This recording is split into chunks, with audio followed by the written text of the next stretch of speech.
Welcome back to Man the Helm. Today we're going to check out how to use triads utilizing the major scale.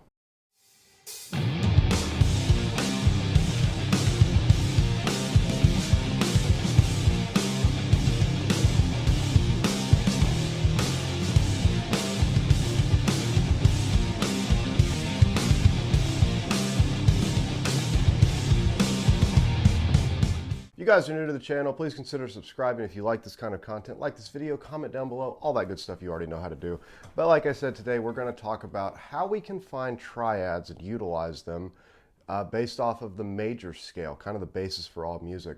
I'll have something right up here. I covered the major scale in kind of like a general overview. Check that video out if you're not familiar with the major scale. For this, I will be using this HSS Sterling Music Man. I really like this guitar. It's super rad. It's got locking tuners, roasted maple neck. It's pretty inexpensive too. It sounds really good.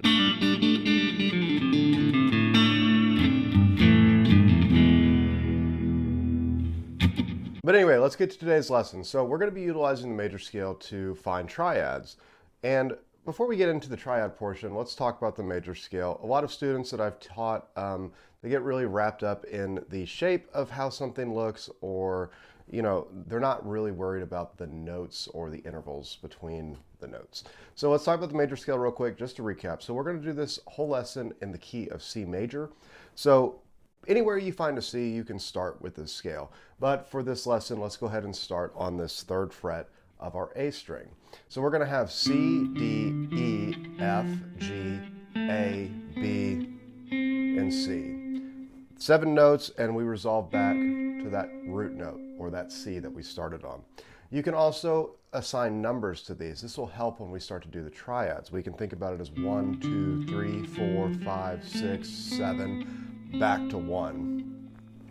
Now, whenever we think about triads, utilizing the major scale, there are 7 notes, and each of those notes we can utilize as chords. Now, these chords have different tonal qualities. So, for instance, your 1 is always going to be major. Your 2 and your 3 will always be minor.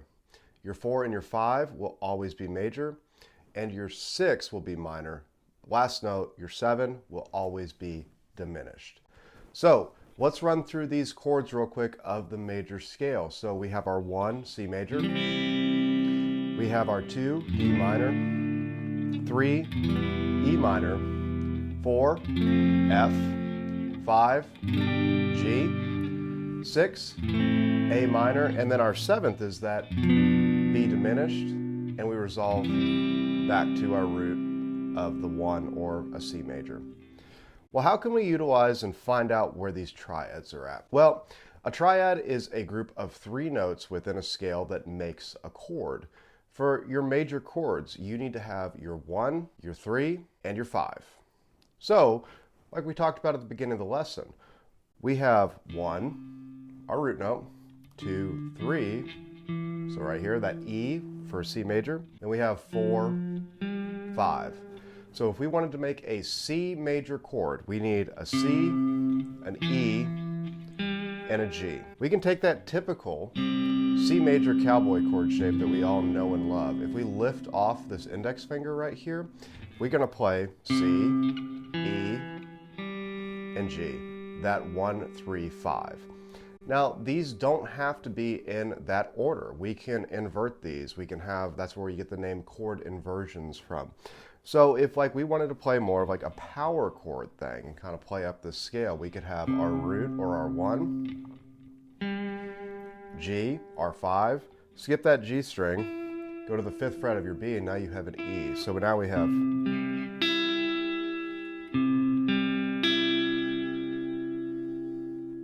like I said, there are multiple different inversions. As long as you have those 3 notes, your 1, your 3, and your 5, you have that major chord.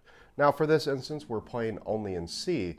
This applies to any major chord. So let's talk about minor chords now. If we look at the 2nd and 3rd note of our major scale, we have D and E. Remember, we have to have those having that minor tonality to it, being the 2nd and 3rd note of that scale.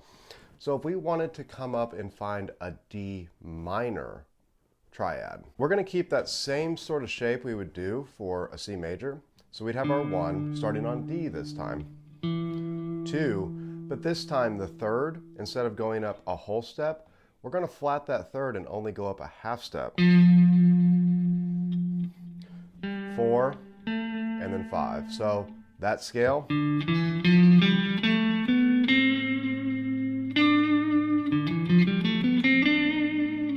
So in order to get that D minor, we need our 1, our flat third, and that 5 right here. So we would have D, F, and A.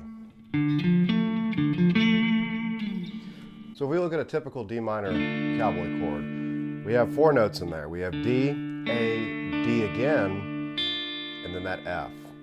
If we wanted to play that more in that power chord shape, we have 1, our D, our 5, A, and that minor third, that F.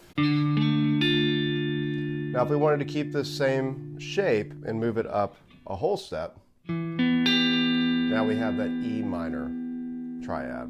So we would have E, B, and G. Now if we look at that scale again,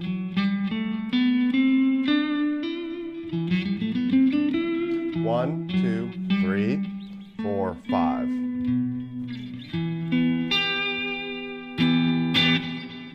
Keep in mind whenever you're doing minor chords, you have to have that flatted third or that minor third. I'm sure you've heard that before.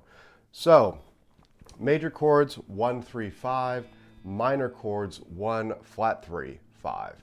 And once again, it doesn't matter how those notes are ordered as long as you have those 3. Last one, let's talk about diminished chords. Now diminished chords, we're going to take the same idea, but we're going to not only flat the third, we're going to also flat the 5. So let's play like a B major triad. If we wanted to get that diminished triad, this note right here, we're going to flat down 1 fret, and this note right here, we're going to flat 1 fret.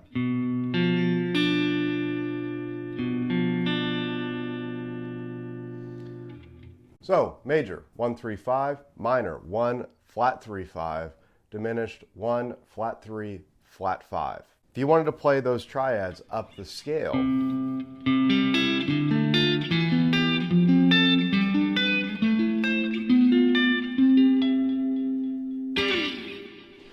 so how does this come into play? Does it really mean anything? Do we really have to learn how to make chords and, different inversions that we could use? Is it something worth actually knowing?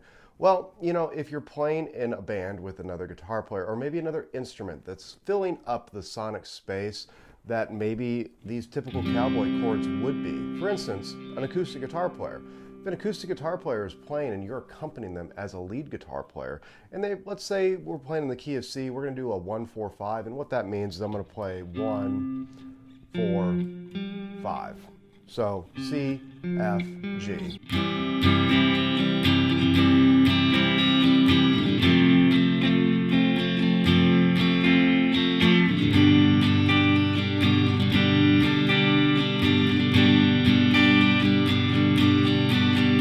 Pretty simple chord progression, but you don't want to step all over that instrument, in this case maybe an acoustic guitar player's toes, when it comes to like filling the sonic space.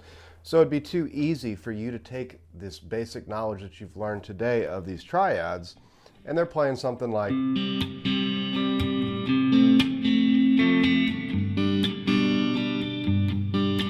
instead of playing the same thing, we could do something like,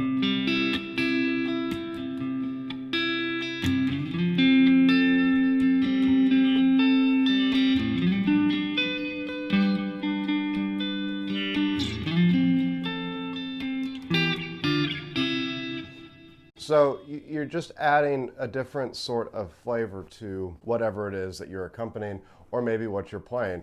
I'm sure you kind of got that sort of almost EJ vibe from when you're playing, going up this scale.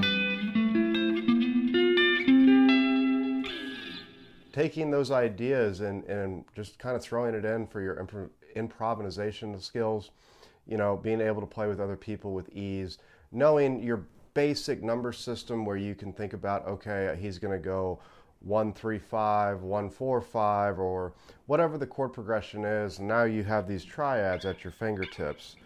to kind of go from there. So this is kind of like a very basic general overview. This is not like a super in-depth lesson. I just kind of wanted to give you guys the tools at your disposal to kind of start coming up with triads and utilizing them in your playing. They're super cool, they're super fun, and it helps you kind of map out the fretboard just a little bit easier. Just one more tool in the toolbox.